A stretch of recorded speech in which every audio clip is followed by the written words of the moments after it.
thanks everyone for joining our webinar today. We're really happy to have Representative Jared Solomon and Representative Jesse Topper for a continued series that Business for America has been running on a bipartisan dialogue with members of the state legislature, looking for ways to collaborate and find common ground on important issues concerning how elections are run in the state of Pennsylvania.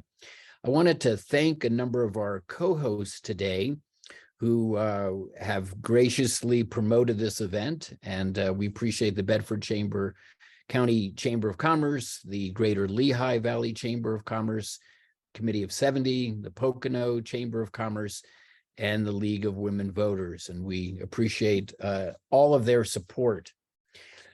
The purpose of the bipartisan series, which we've been running for about a year, is to bring legislators from both the county and state level together to talk about pressing issues facing the business community and citizens of the state, particularly focused on how elections are run, how voting is conducted in the state, and also particularly why those issues matter to the health of the Pennsylvania economy. And today we're really happy to have two prominent members of the legislature, State Representative Jesse Topper, who represents Pennsylvania District 78, which is the Bedford-Fulton area, or set of counties. And Jesse has been in the legislature since 2014. And also with us today is Representative Jared Solomon, who represents Pennsylvania District 202, 202nd out of Philadelphia. And Jared has been in the legislature since 2017. So for those of you listening, if you have questions during the conversation, please use the Q&A function, and we'll try to get to those questions. But I do warn you, this is going to be a fast-paced conversation. Jesse and Jared know that already, and we have a number of questions teed up. So Jesse and Jared, again, thanks, gentlemen, for being with us today. And why don't we start with the issue about voter ID? We'll start with a hardball issue here. And I know there's been a lot of discussion in Pennsylvania over the past several election cycles about whether the requirements about voter identification when you cast your ballot, whether they're adequate. And, current state law does not require a voter identification except for first-time voters in their precinct. However, there are a number of initiatives now, including Senate Bill 1, that would change the rules and change the law and make it mandatory for voters to show an ID each time. And Jesse, why don't we start with you, if we could, and what is your view about the necessity of changing the current set of rules and why, if you agree, they should be changed? Sure, and it's good to be with everyone again, and my good friend Jared. Look, first of all, to be clear on Senate Bill 1, that's a constitutional amendment which would actually put it before the voters as to whether they believe that that is something that should be changed constitutionally to require it. Whether that happens or not, I do believe it's a discussion that we need to have to make possibly a statutory change. And I've always been in favor of it. Look, I think that we can make it so that it is not any kind of a burden, that people can have access to these IDs for free. We can send them one. You have to register to vote. This is not as though we don't know who's voting in Pennsylvania. I think providing a form of identification, as we have new people working in polling places every year, it's difficult to get poll workers. People are changing polling locations every year. We have folks who are moving from one area to another. I think it's absolutely something that we should do for two reasons. A, I think it's good public policy, and B, I think it'll go a long way to restoring trust. And that's really what we're looking to do in our system, restoring trust that every vote matters, every vote counts. And I think this would be a very good step to do that. So whether we put it before the voters to have them decide, or whether we do it with statutory change, I think it's important. Okay, great. Thank you, Jesse. Jared, what's your perspective on that? And it's great to be here with Jesse. I do, though, think that I should have started first, given that we are in the majority. So not to brag or anything, but let's remember the history on voter identification. 2012, famously or infamously, then Speaker Turzai says that we need voter ID, and he's celebrating it because he believed that was a win for Mitt Romney in the 2012 election.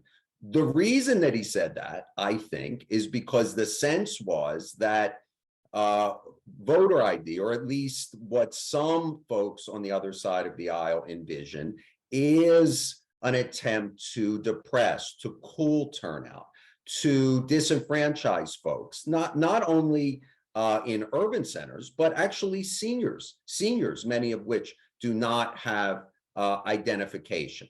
Now, I think we can do this, but it's got to be a part of a package that balances accessibility and voting security. So what I think we need to do, we need to consider voter ID, but also real early voting, which we don't have that in Pennsylvania yet. Same day voter registration, and one of my favorites, which is open primaries. Let's bring in unaffiliated voters, the fastest growing party in the state of Pennsylvania, into the process. This has got to be viewed as a whole package. So let's be clear, Mitt Romney wasn't going to win that election under any circumstances. So that's probably a good way to start. But when you do something statutorily, it does require that you look at the whole picture. And I think that's where Jared and I agree.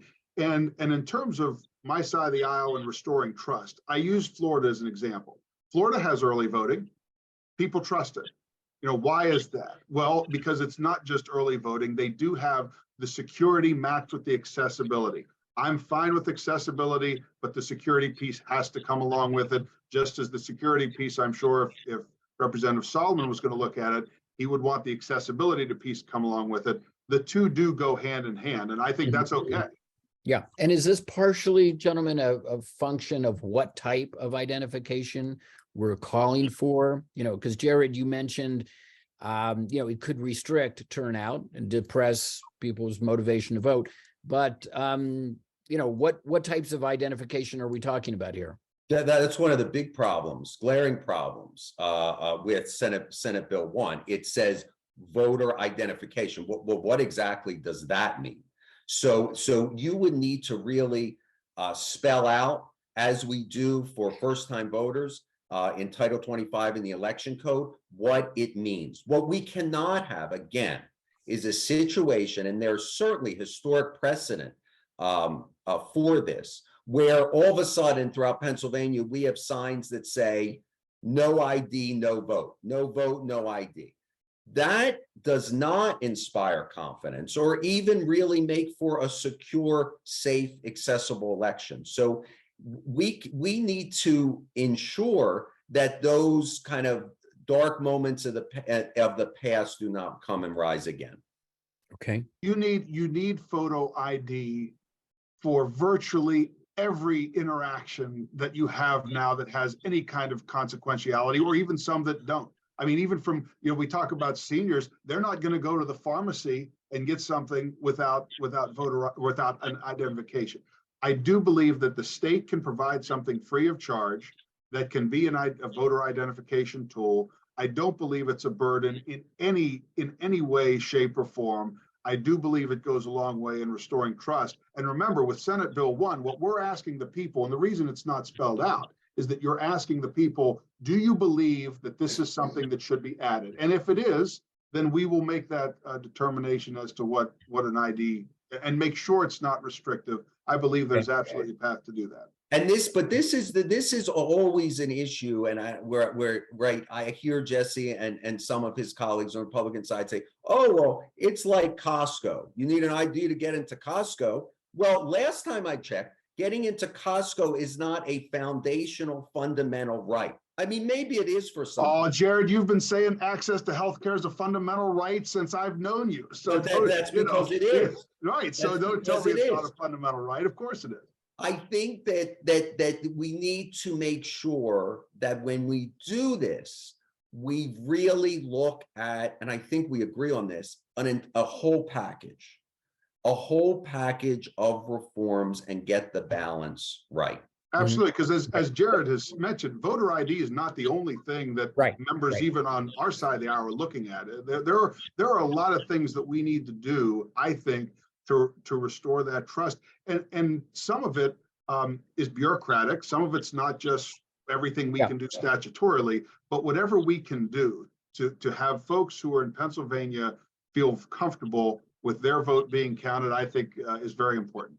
Good. Let me move to another issue which relates to trust and confidence in the election system, and that is the process of counting the ballots and pre-canvassing in particular. So, as you both know, the law requires counties to start, they can't begin counting until 7 a.m. the election day. Consequently, there have been many delays, which in some cases has resulted in the public wondering why it's taking so long, and maybe there's something illicit, inappropriate happening in the counting process when the results aren't reported early on in the evening. So there are a number of proposals now, as you both know. I think Representative Conklin will be introducing a bill to change the pre-canvassing requirements. And Jesse, how do you feel about that? And does that relate to this broader issue of restoring trust in the election system? Yeah, I think it does. And I'm okay with pre-canvassing. What I would like to see in the perfect Jesse Topper world, which naturally doesn't exist, but I would like to see pre-canvassing, but I would also like to see all the counties be required to begin counting. So what we have now is you can't start until 7 a.m., but some counties don't even start until 9 p.m. because we don't have a requirement of when you need to start. So I think if we're going to do pre-canvassing, I want to see it uniform throughout the counties as to when they will begin to count ballots and when the ballots must be counted by. And I think if you put those parameters on, then I can get behind pre-canvassing. Mm-hmm. And Jared, what's your thought? Yeah, only in our political world today would the word pre-canvassing become a political lightning rod. I mean, it's just even the word, it's such a boring, canvassing, pre-canvassing, no one even speaks like this. And it's the machinery of an election. It's local election officials who administer elections. This used to be something that there could be wide, broad, bipartisan agreement, but pre-canvassing all of a sudden becomes wildly controversial. Of course, we need to do this. For instance, in Philadelphia, if you have hundreds of thousands of votes, maybe even 1 million if it's a high turnout election, how are you going to count those all beginning at 7 a.m.? It's just not possible. Mm-hmm. Mm-hmm. So let's move towards a system that allows people on the ground to get the job done. It seems like an effort that everybody should embrace. Well, and I think you can, I think one of the concerns that I hear locally from rural areas is, well, what do we do with the ballots after they're counted? All of these questions can be answered, and all of these can be answered with good security. And that's why, though, I think it has to be uniform and it has to come from us, is because I do believe we can pre-canvass as they do in other states with the mail-in ballots and with military ballots. I just think we need to have a uniform process so that the ballots being counted in Bedford and Fulton are the same way that they're being counted in Montgomery County or a county like Philadelphia. Right.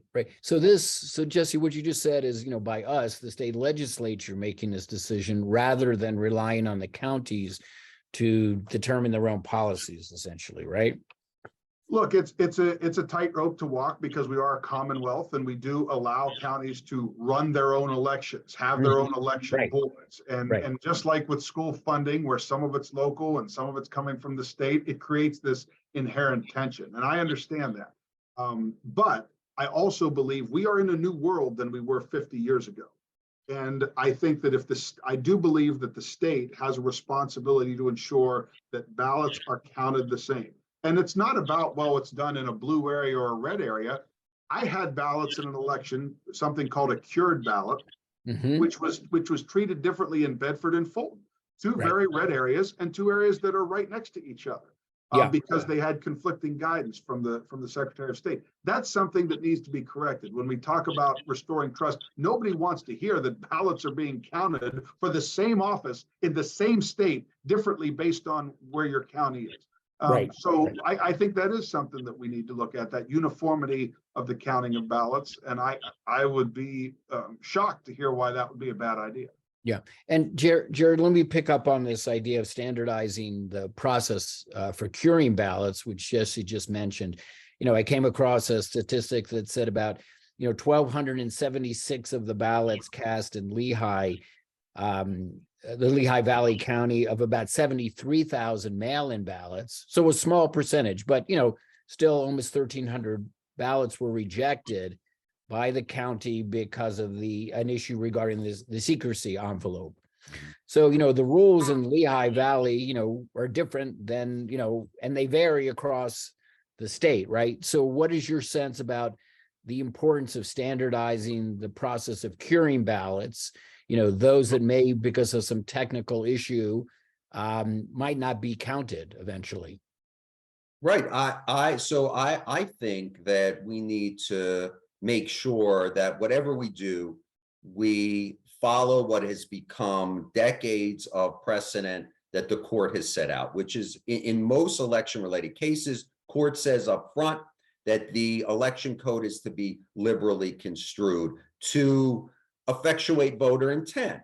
Because if someone in Bedford County votes and they forget to fill out a date, which is a technical issue, but they are registered to vote, there's no issue of fraud at all. It's simply someone in Bedford looking to make sure that their voice is heard in an election. I think we should do whatever we can to count that vote. And if we have to go back in the election code and make sure that we put this into statute so that these technical issues do not override the driver, the underlying main driver of our election code election system, which is that we want to make sure that voices all throughout Pennsylvania are heard in every single election. Mm-hmm. Mm-hmm. Jesse, any other thought on this discussion about curing ballots and standardizing? I think if we go back into the election code and we decide as a legislature, or even quite frankly, if it's the administration, there has to be a definition of what is the fatal flaw of the ballot.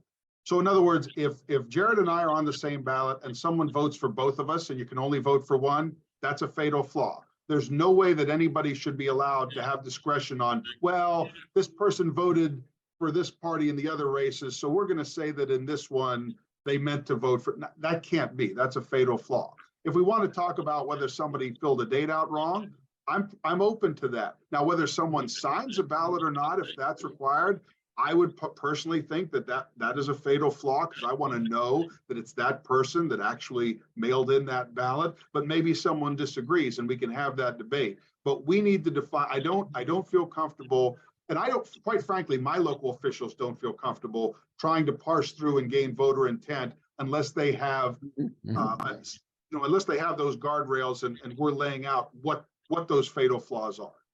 Right. My local officials want that, and I'm sure maybe Jared's do as well. Their job's tough enough. Their job's tough enough as it is. Right. Trying to give them the ability to discern what was in a voter's mind is a little too far. Right. We had a webinar, I think about a month and a half ago, with a number of county election officials, and they made some of these same points. And one of the issues they also brought up was, in some cases, the inadequate resources they had to make these changes, to update the infrastructure, to buy new equipment, et cetera. So what's the current thinking in the legislature about providing more funding to the counties so they all have the same, equal, equivalent set of resources in order to run the elections in a safe and secure, trustworthy manner? Well, Jared, go ahead. Oh, sorry. We just pushed out $45 million in 2022, and that's a good start. We need to continue that effort, because if we want to make sure that our elections are open, transparent, secure, counties need the funding to meet those goals. And is that funding, Jared, in your understanding, adequate, or is additional funding, this year and into 24 necessary? No, it hasn't been adequate for years. Think about what we pay election workers. Are you kidding me? That is a 6:30, 6 a.m. job till 8, 9 p.m. We give them basically a pizza and a couple dollars, and we're asking them to run national elections. Our outreach to bring in new folks to run the machinery of our elections is basically zero. We don't provide any funding to do that. What about a big public service campaign to attract young people into the election process? We have to do a lot better. Jesse, your thought on this? Well, as Jared stated at the beginning, his party is in the majority in the House and has the governor's mansion. Spending money, I don't think will be a problem over the next few years. And Woods, do you feel that there's any need or value or benefit in spending more money on this issue? I think that we spend a great deal of money on it. I'm okay with spending more as long as it is targeted to some of the stuff that Jared has put out there. Again, when it comes to securing our elections, the eyes of the world have never been on us more. Back in the 40s and 50s, it was like, oh, we'll just bust people in from outside. Everybody knows the stories of what went on, and it was accepted as part of our body politic. The Nixon-Kennedy race. I mean, it was close. It was a nail biter, and everybody just said, well, whatever happened, happened. We're going to move on. That's not the way it is anymore. And that's a good thing, in my opinion. So what we have to spend to make sure that we are properly staffed at the local elections houses, as well as securing our elections, I think is a worthwhile endeavor of taxpayer dollars. And seriously, I believe that that's something that should attract our attention and our money. Okay, good. Let me both ask you about, maybe the broader issue of citizen participation, the sense of understanding how elections run. One of the issues that Business for America has been thinking about, across the country, is civic education. And, we've the three of us have chatted about this before, and, disturbingly, a large percentage of the population, a minority, but still a large number of the public, doesn't necessarily understand that we have three branches of government, or necessarily what the Constitution involves, or the Bill of Rights, or the rights and responsibilities of being a citizen, which relates back to how people perceive, to some extent, the responsibility of participating in our democracy. So Jesse, when you think of this broader issue of civic education and trying to encourage, all citizens, but particularly young people, kids in school, to understand how government works, the importance of maintaining our democracy, what role does that play, ensuring that kids can learn about this system in the public school system? Look, that plays a part of it, but here's what I think the larger issue is. And I'm going to compare it to, going to church in the 1970s or going to synagogue. You went because it was expected. It was the social thing to do. And I think that's the way it was with voting too. Like, you went because it was expected, but not just young people, but more and more people, even in Jared and my generation, they're only going to do something if they believe it has value. Right. They're going to do something if they believe it's worthwhile. And part of what we can do in government to show people that voting is truly worthwhile is we can get our act together in government.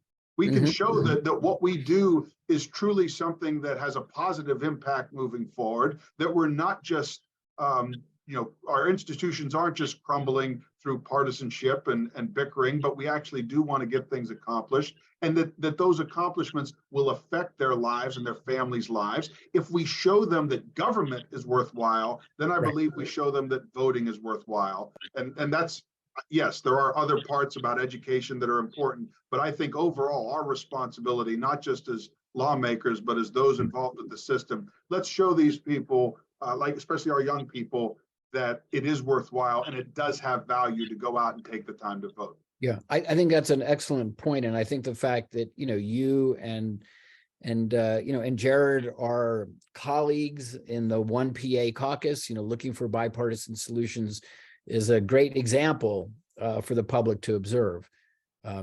Jared, what would you like to add to what Jesse just said about education and, civic involvement?